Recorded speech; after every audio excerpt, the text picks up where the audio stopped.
ज्यावेळेस आपल्याकडे अतिवृष्टी होते ज्यावेळेस ती दाहकता जी असते, कुठं पिकं खराब झालेली असतात, घरं पडलेली असतात, पोल झुकलेले असतात, जनावरं वाहून गेलेली असतात, तर ते प्रत्यक्ष पाहता येतं.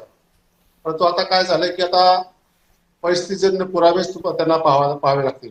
बऱ्याच शेतकऱ्यांनी खरीपातलं जिथं सोयाबीन वगैरे होतं तिथं रान तयार करून आता रबीच्या पेरणीची ती तयारी करतात किंवा रबीची पेरणी त्यांनी सुरू केलेली आहे. हम्म. त्यामुळे तिथं दाहकता तेवढी त्यांना दिसणार नाही.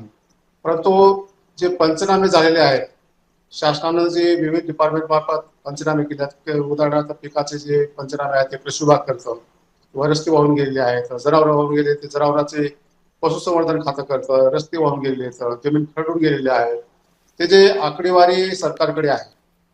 आणि ही आकडेवारी पूर्ण ज्यावेळेस ब्रीफिंग होते, ज्यावेळेस पाहणी होते, त्यावेळेस ब्रीफिंगच्या वेळेस प्रत्येक जिल्ह्याचे जे जिल्हा अधिकारी असतात ते त्यांना ते सर्व डाटा त्या पूर्ण जिल्ह्याचा किती कोटीचं किंवा किती रुपयाचं नुकसान झालंय हे त्यांना देत असतात.